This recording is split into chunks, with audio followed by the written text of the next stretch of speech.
সূর্যগ্রহণ যখন হয় তখন সূর্যের জ্যোতিটা প্রকাশ পাওয়া যায় পাওয়া যায় না। ঠিক তত কোন ভক্তের অন্তরে যদি পাপরূপী ময়লা জমে যায় না বাবা, তখন কিন্তু ভগবানকেও চিনতে পারা যায় না। আজকে তাই অবস্থা হয়ে গেছে ব্রহ্মা, ব্রহ্মা চতুর্মুখ ব্রহ্মা আজকে ভগবানের গোবৎস চুরি করে ভগবানকে চিনতে এলো। ভগবান বললেন, ব্রহ্মা তুমি মনে করেছো এই জগতে একমাত্র তুমি হলে সৃষ্টিকর্তা, আর কেউ সৃষ্টি করতে পারে না। কিন্তু ব্রহ্মা অহংকারে মদমত্ত হয়ে তুমি এটাও ভুলে গেলে যে আমি কৃপা করে তোমার মধ্যে সৃষ্টির শক্তিটা সঞ্চারিত করেছিলাম, তবে আজকে তুমি সৃষ্টিকর্তা হয়েছে, সেটাও কি ভুলে গেছো? বেশ, আজ তোমাকে আমি প্রমাণ করে দেব যে একা তুমি সৃষ্টিকর্তা নও, আমিও হলাম সৃষ্টিকর্তা। ওমা, ভগবান কি করলেন বলুন তো? নিজ অঙ্গের থেকে সৃষ্টি করে দিলেন আবার গোবৎস। এক কৃষ্ণ থেকে আবার নবলক্ষ ধেনু হয়ে গেল। মানে যত গোবৎস সৃষ্টি হলো সব ওগুলো গোবৎস তো নয়, ওগুলো সব কৃষ্ণ, সব কৃষ্ণ। দ্বাদশ সখাকে সৃষ্টি করা হলো। ব্রহ্মা কি করলেন? মা সেগুলোকে হরণ করলো। ব্রহ্মা বলল, দেখি তুমি কত সৃষ্টি করতে পারো। ভগবান বলছে, দেখি তুমি কত চুরি করতে পারো, সেটাও আমি দেখি। ও মায়েরা, ভগবান সৃষ্টি করছে, ব্রহ্মা চুরি করছে। কতবার সৃষ্টি হলো, কতবার চুরি হলো? 8 বার সৃষ্টি হলো, 8 বার চুরি হয়ে গেল। 9 বার যখন ভগবান সৃষ্টি করেছে ব্রহ্মা, ব্রহ্মার চৈতন্য কিন্তু ফিরে এসেছে। সত্যি তো, এই সামান্য ছেলে সাধারণ ছেলে তো নয়। এত গোবৎস চুরি করলাম, বড় বড় গোফার মধ্যে গিয়ে দেখছে একটা ধেনুবৎস রাখার মতো তার আর জায়গা পর্যন্ত নেই। ভগবান ব্রহ্মার কাছে এসে ব্রহ্মার স্কন্ধে হাতটি রেখে হাসতে হাসতে মৃদু মৃদু স্বরে বললেন, ব্রহ্মা আমার গোবৎস চুরি করে তুমি আমায় চিনতে এসেছিলে, দেখি তুমি কত চুরি করতে পারো। আমি সৃষ্টি করেই যাব, তুমি চুরি করতে কত পারো সেটাই আমি দেখি। ওমা, এই কথা শুনে ব্রহ্মা যখন চৈতন্য ফিরে এলো, ব্রহ্মার চৈতন্য ফিরে আসা মাত্রই আছাড় খেয়ে পড়ল ভগবানের প্রভু।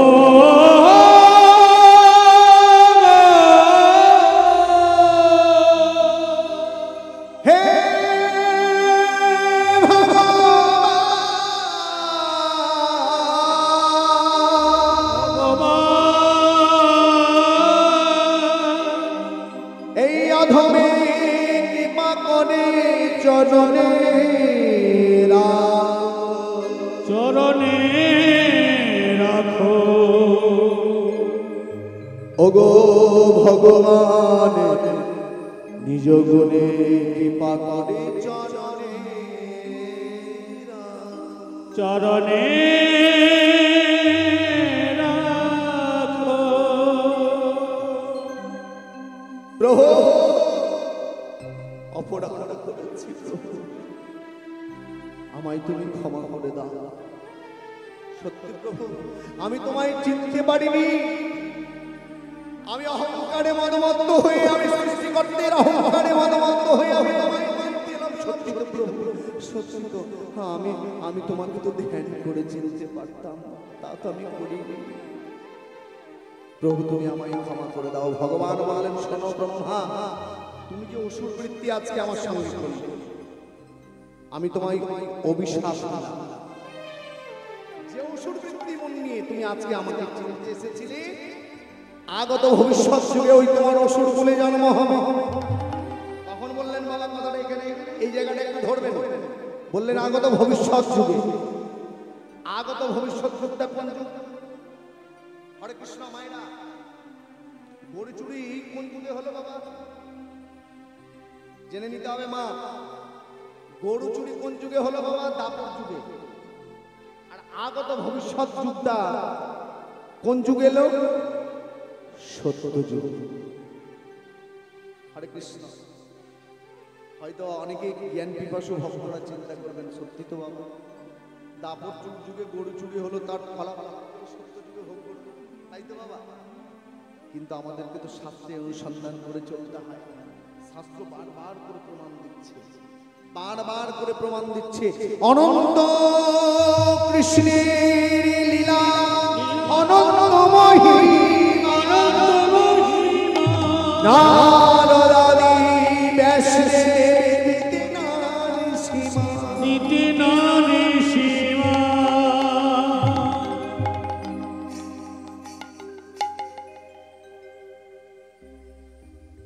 ওমা,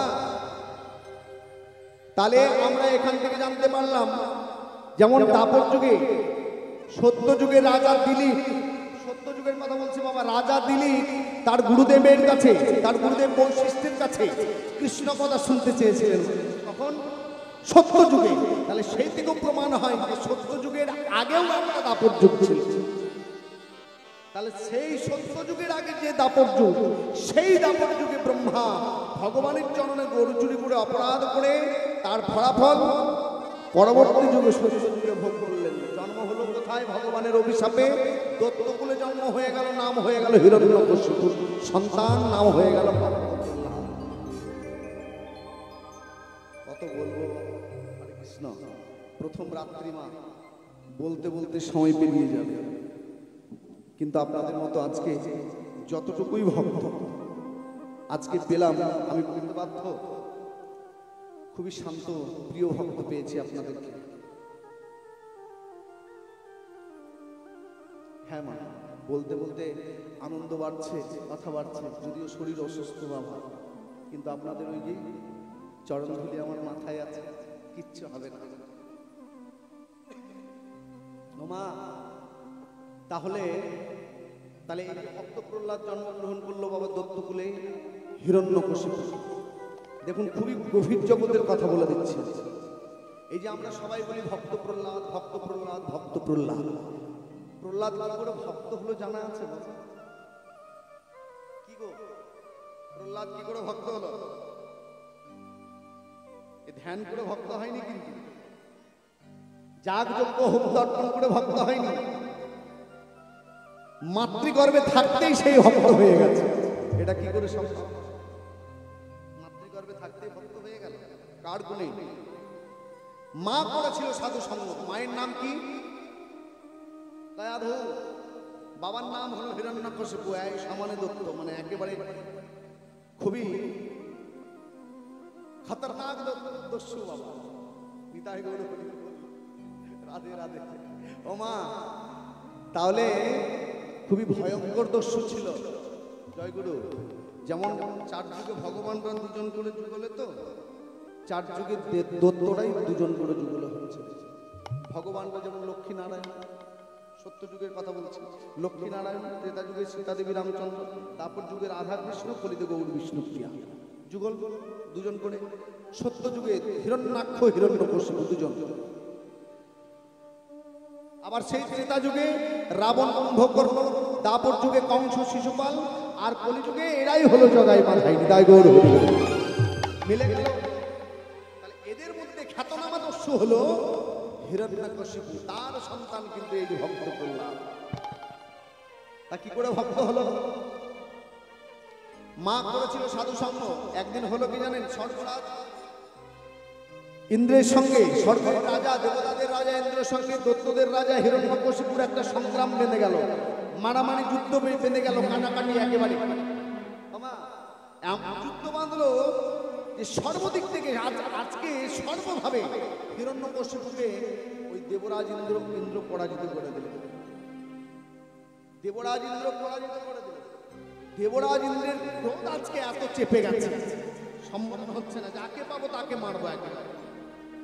আজকে দেবরাজের ক্রোধ দেখে হিরণ্যকশিপু ভয়ভীত হয়ে, ভয় পেয়ে পালিয়ে চলে গেছে, দেশ ছেড়েই পালিয়ে চলে গেছে, আর দেশে নেই। এখন হিরণ্যকশিপুকে খুঁজে বেড়াচ্ছে, খুঁজে পেল না। খুঁজতে খুঁজতে খুঁজতে খুঁজতে দেবরাজ ইন্দ্র কি করেছে? একেবারে হিরণ্যকশিপুর ঘরে চলে গেছে। ঘরে গিয়ে দেখছে কয়াধু, তার স্ত্রী কয়াধু। কয়াধুর গর্ভে তখন সন্তান। কে যে আছে বাবা কেউ জানে না, কে যে আছে কেউ জানে না। কয়াধুর গর্ভে সন্তান, ওই গর্ভবতী কয়াধুকে হাতটি ধরে টানতে টানতে চিৎকার করে বলছে, চলো চলো, আজকে আমি তোমাকে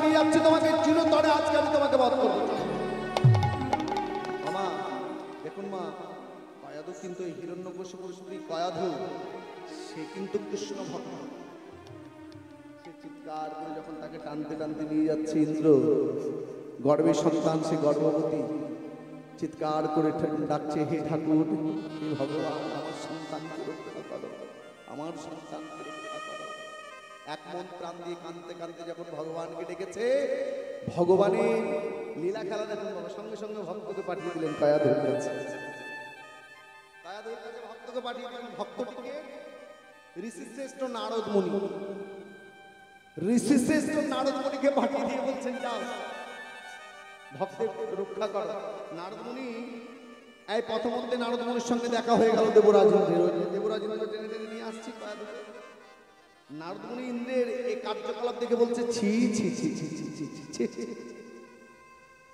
স্বর্গের রাজা, তোমার এত ধর্মজ্ঞান, আবার তুমি এমন একটা আচরণ করেছো, বিধর্মীর আচরণ, বিধর্মীর আচরণ, তাই এমন অবস্থা, তার গর্ভে সন্তান, ছি ছি ছি ছি, এটা কি তোমার উচিত? তুমি না স্বর্গের রাজা। ওমা দেখুন বাবা, কথাগুলো এমন ভাবে বলছে নারদ মুনি যে ইন্দ্রের লজ্জায় মাথাটা নত হয়ে গেল অবশেষে। ইন্দ্র লজ্জায় কি করলো? কয়াধুর হাত দিয়ে ছেড়ে দিল। লজ্জায় কয়াধুর হাত দিয়ে ছেড়ে দিয়ে আজকে করজোড়ে নারদ মুনিকে বললেন, নারদ মুনি, হে মুনি, আপনার কথা মতো এই দেখুন আমি কয়াধুকে ছেড়ে দিলাম, ঠিক আছে, আমি চলে যাচ্ছি। যেই নারদ মুনিকে ছেড়ে দিল, যেই কয়াধুকে ছেড়ে দিল, ইন্দ্র তো চলে গেল। এবার সেই কয়াধুকে সঙ্গে করে নিয়ে নারদ মুনি নিজের আশ্রমে, মানে নারদ মুনির আশ্রমে নিয়ে আসলো কয়াধুকে। সেই নারদ মুনির আশ্রমে সন্ধ্যার সময় হাজার হাজার ভক্ত পরিবেষ্টিত, হাজার হাজার ভক্তরা বসে বসে প্রত্যেক দিন কৃষ্ণ কথা শোনে। ওই হাজার হাজার ভক্তের মধ্যে বসে কয়াধু গর্ভের সন্তান নিয়ে সেও প্রত্যেক দিন কৃষ্ণ কথা শোনে। এই কৃষ্ণ কথা শুনতে শুনতে শুনতে শুনতে শুনতে দিন যায়, ক্ষণ যায়। দেশে যখন আবার শান্তি ফিরে এলো, অনেকদিন পর দেশে যখন শান্তি ফিরে এলো, ওই যে হিরণ্যকশিপু ভয়ভীত হয়ে পালিয়ে চলে গেছিল না বাবা, আবার এসে ফিরে এলো। এসে এই লোককে জানতে পারলো যে আমার স্ত্রীকে নাকি ইন্দ্র ধরে নিয়ে গেছে। আবার পরে করে জানতে পারলো যে না, আমার স্ত্রী নারদ মুনির আশ্রমে আছে। তাই হিরণ্যকশিপু কি করলো জানেন?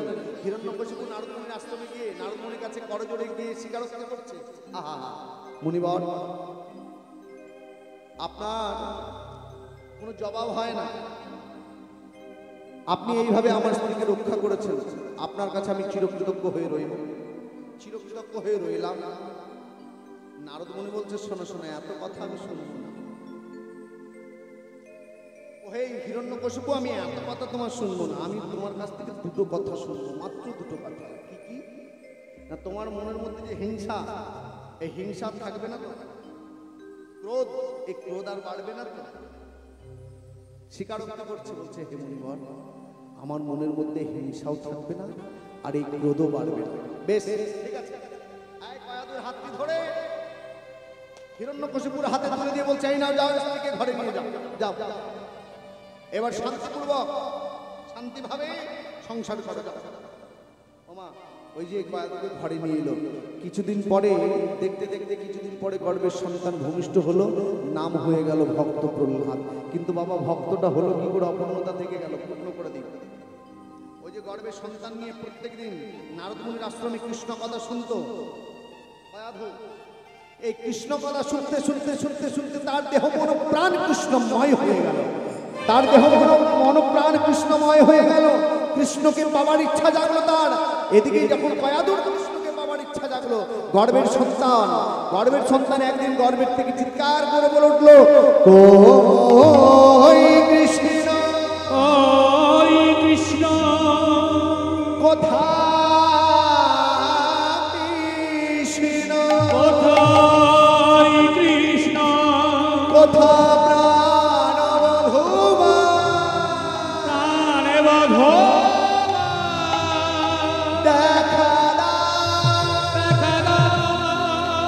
তুমি দেখা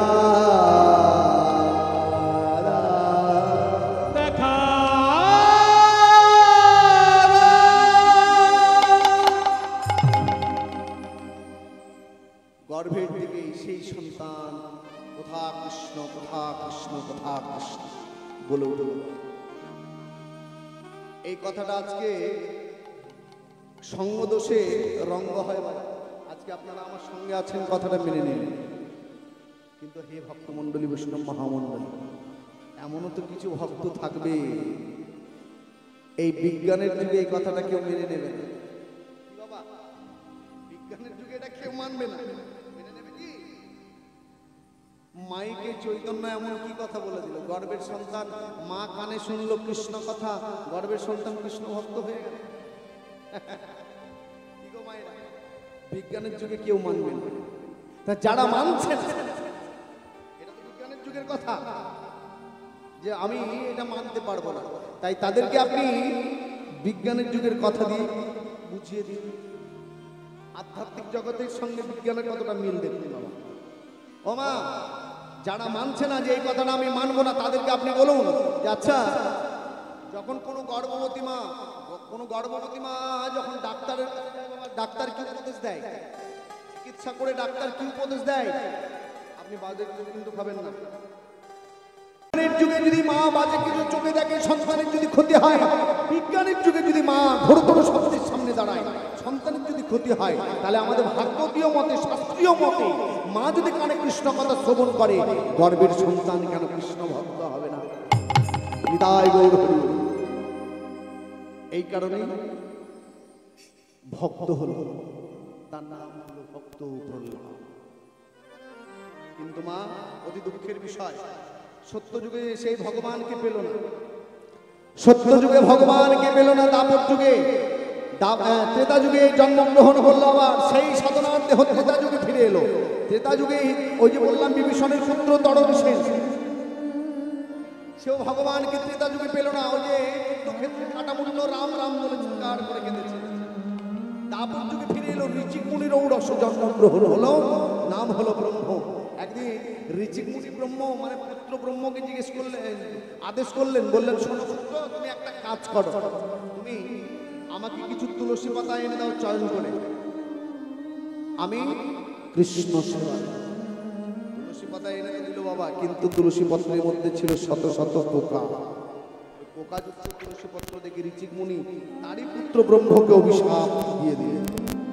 ক্রোধান্বিত হয়ে বললেন, ওরে, এই পোকাযুক্ত তুলসী পত্র আমি কৃষ্ণ সেবায় দেব? কৃষ্ণ সেবা দিতে পারবো না, তাই তোর কর্মে আজ আমি তোকে অভিশাপ দিলাম। এমন বলে তুই জন্মগ্রহণ।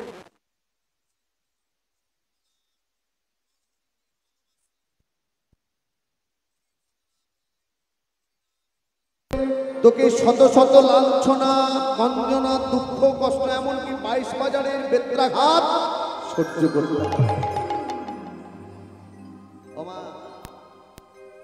বাবার কাছে সেই অভিশাপ পেল, বাবার কাছে অভিশাপ পেয়ে বড় জোরে কেঁদে কেঁদে বলছে, বাবা,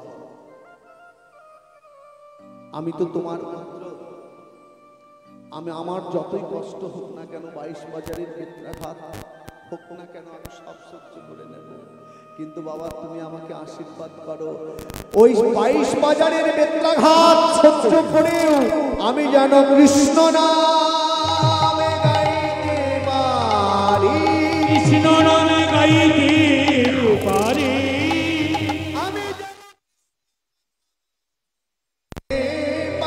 কৃষ্ণকে ভালোবাসতে পারি, আমি যেন কৃষ্ণ নামে গাইতে পারি, কৃষ্ণ নামে গাইতে পারি। ওমা, সেই বাবার অভিশাপ আশীর্বাদ